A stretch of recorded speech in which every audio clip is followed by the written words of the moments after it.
সম্মানিত সুপ্রিয় বন্ধুরা, আসসালামু আলাইকুম। আজকে আমরা লোডার অ্যানিমেশনের আরো একটা ক্লাস দেখব। আর এই ক্লাসে এই যে অ্যানিমেশনটা দেখতে পাচ্ছেন খুবই সুন্দর, তাই না? তো একেবারেই সিম্পল ডিজাইন, মানে ডিজাইন তো সিম্পল, তবে চিন্তা ভাবনা করতে হবে একটু অ্যাডভান্স লেভেলের। যাই হোক, এখানে লক্ষ্য করুন যে কিভাবে অ্যানিমেশনটা হচ্ছে।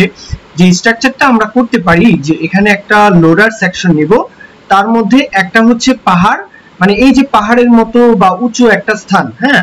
তো এটার জন্য একটা সেকশন নিব, একটা ট্যাগ নিব। আর এই যে বলের মতো নাড়াচাড়া হচ্ছে, তাই না? তো এটার জন্য আরো একটা সেকশন নিব।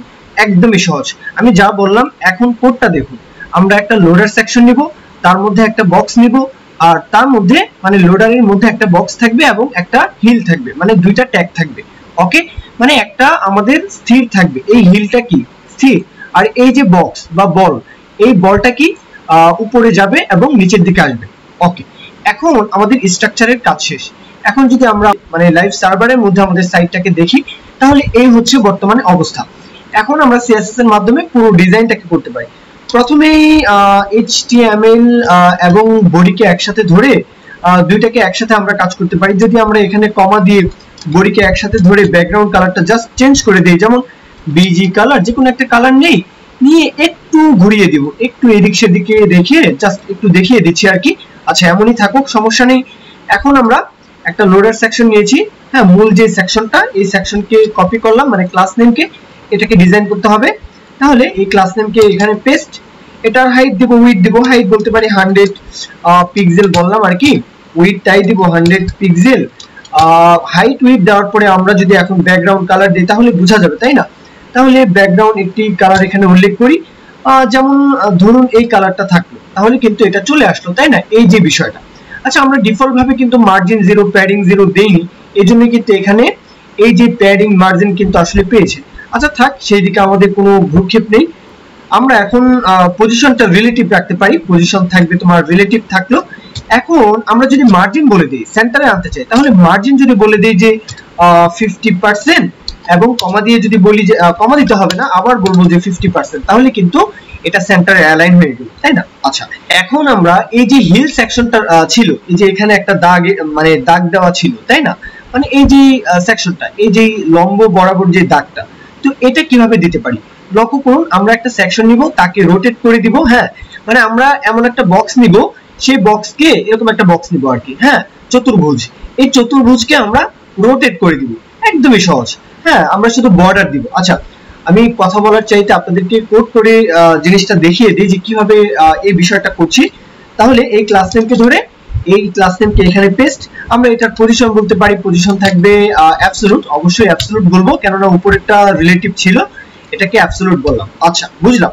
এখন আমরা এটার হাইট দিব, উইডথ দিব। যদি আমরা উইডথ এখানে বলি 100 পিক্সেল উইডথ বললাম, হাইটটা যদি এখানে বলি যে 120 পিক্সেল, 120 পিক্সেল হাইট বললাম। হাইট উইডথ দেওয়ার পরে আমরা যদি ব্যাকগ্রাউন্ড কালারটা দেই তাহলে তো বোঝা যাবে, তাই না? কিন্তু আমি চাচ্ছি যে এখানে ব্যাকগ্রাউন্ড কালারটা ট্রান্সপারেন্ট রাখবো। কেন রাখছি একটু পরেই বুঝতে পারবেন। এখন বর্ডার দিব, বর্ডার থাকবে লেফট থেকে, হ্যাঁ।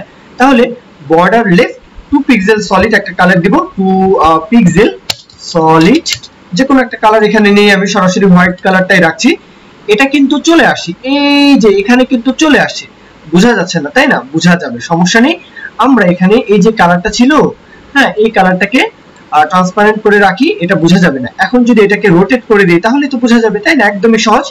এখন যদি এখানে ট্রান্সফর্ম বলে দিই, ট্রান্সফর্ম কি হবে? রোটেট হবে, তাই না?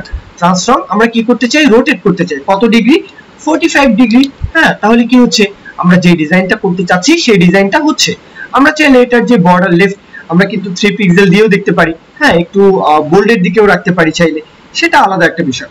এখন আমরা এটার টপ থেকে এবং লেফট থেকে যদি এখানে কালারটা আমরা পরিবর্তন না করে দিই তাহলে বুঝতে পারবো যে আমরা কেন টপ থেকে লেফট থেকে এই বিষয়টা, মানে এই কোডটা লিখতে চাচ্ছি। লক্ষ্য করুন, আমরা চাই এই বিষয়টা সেন্টারে অ্যালাইন হবে, হ্যাঁ। আমরা এটাকে ডিসপ্লে ফ্লিক্স এর মাধ্যমেও কিন্তু এটাকে সেন্টারে অ্যালাইন করতে পারি, সমস্যা নেই। তারপরেও আমি যদি এখানে বলে দেই টপ থেকে 30 পিক্সেল থাকো, তারপরে এখানে যদি বলে যে লেফট থেকে 30 পিক্সেল থাকো, হ্যাঁ, তাহলে কিন্তু এটা যেমনটা চাচ্ছিলাম আর কি তেমনটা কিন্তু আশানুরূপ হচ্ছে। এটাকে একটু ঘষা মাজা করে কম বেশ করে আমরা দিতে পারি, সমস্যা নেই। সেই দিকে আমাদের কাজ করার প্রয়োজন নেই, এই জন্যই সেই দিকে এত সময় ওয়াস্ট করার সময় নেই।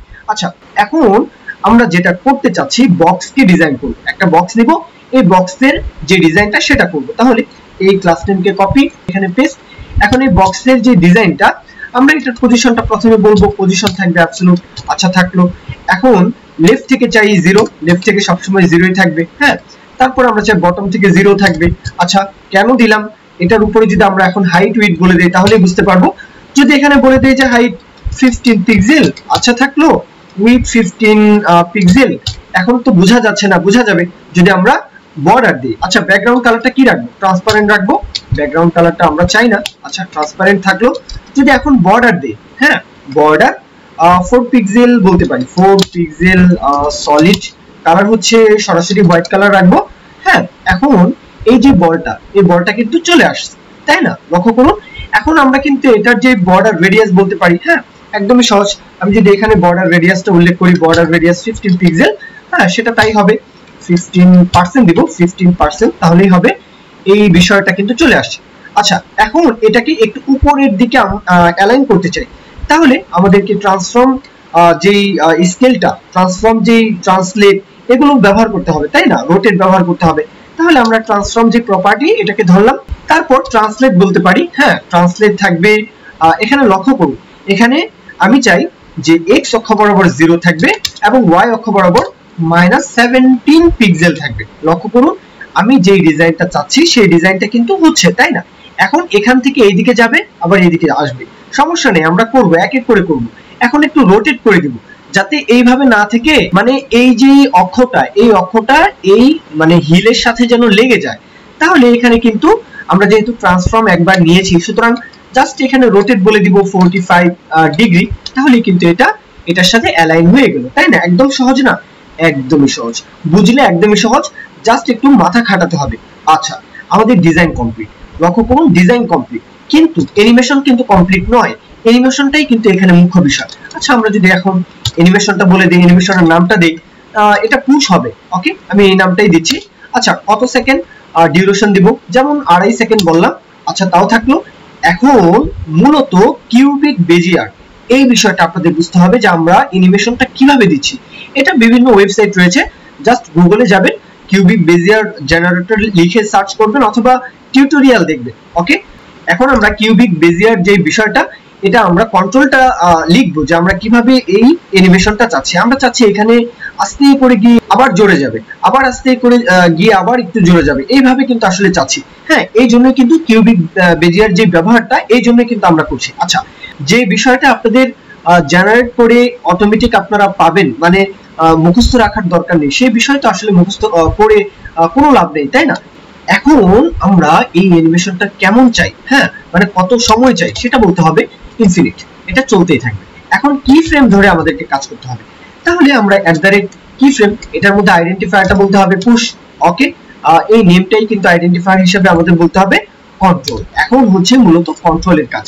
এখন কন্ট্রোলটা 0% যখন থাকবে তখন আমি চাই ট্রান্সফর্ম ট্রান্সলেট, হ্যাঁ ওকে। তো আশা করব এই বিষয়টা আপনারা সকলেই জানেন।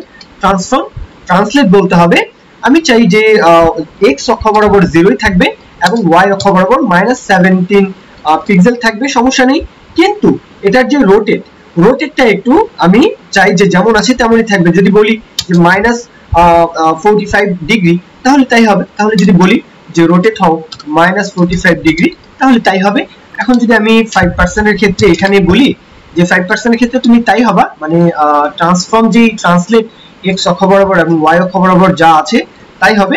জাস্ট আমি এখানে রোটেশনের যে বিষয়টা, এই রোটেশনের বিষয়টা আমি এখানে -50 ডিগ্রি করে রাখবো। একটু লক্ষ্য করলে কিন্তু আপনারা বুঝতে পারবেন যে এখানে কিন্তু ঘুরছে, কিন্তু ঘুরলেই তো হবে না, এটা এই দিকে যেতে হবে, হ্যাঁ এই দিকে কিন্তু x অক্ষ বরাবর এই দিকে যাবে এবং y অক্ষ বরাবর মাইনাস যাবে, হ্যাঁ এটা তো যেতে হবে। তাহলে যাওয়ার জন্য আমরা আবারও কন্ট্রোল নিতে পারি। তাহলে এখানে যদি আরেকটা কন্ট্রোল নেই 20%, এভাবে যদি একটা কন্ট্রোল নেই যে এই দিকে যেতে হবে, তাহলে এখানে কিন্তু যে কোডটা আমরা এখানে কপি করা ছিল সেটাই পেস্ট করলাম।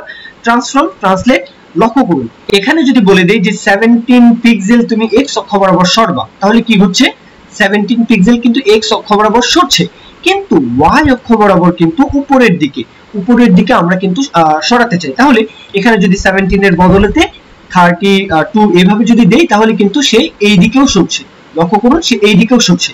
কিন্তু রোটেশনের যে বিষয়টা আমরা চাই শুধু সরলেই তো হবে না, রোটেশনটাও যেন ঠিকঠাক মতো হয়। তাহলে এখানে যদি 45 এর স্থলে আমরা 47 বলে দিই, লক্ষ্য করুন এখানে কি ঘটছে, আমরা এখানে মাইনাস না বলি, আমরা যদি এখানে পজিটিভ বলে দিই, হ্যাঁ, তখন কিন্তু সে এই দিকে ঘুরে যাচ্ছে। লক্ষ্য করুন একদমই সহজ না। আমরা কিভাবে ঘোরাতে চাই, কত ডিগ্রি অ্যাঙ্গেলে ঘোরাতে চাই, কতক্ষণ আমরা এটা চালাতে চাই, আমরা কত পিক্সেল এক্স অক্ষ বরাবর সরাতে চাই, ওয়াই অক্ষ বরাবর সরাতে চাই, সবকিছু কিন্তু আমাদের কন্ট্রোলে রয়েছে। আশা করব ডেসক্রিপশন বক্সে কোড দেওয়া থাকবে, সেই কোড দিয়ে আপনারা প্র্যাকটিস করতে পারেন। আর কোড বুঝতে আপনাদের কোনো অসুবিধা হচ্ছে না, আমি নিয়মিত ভিডিওগুলো উপস্থাপন করে যাচ্ছি। তো ভিডিওগুলো থেকে আশা করব কোনো না কোনো ভাবে আপনারা উপকৃত হচ্ছেন। যদি তাই মনে হয় লাইক কমেন্ট শেয়ার করতে ভুলবেন না, চ্যানেলটি সাবস্ক্রাইব করে রাখতে ভুলবেন না। তো এই পর্যন্তই ভিডিও, সকলেই ভালো থাকবেন। আল্লাহ হাফিজ, আসসালামু আলাইকুম।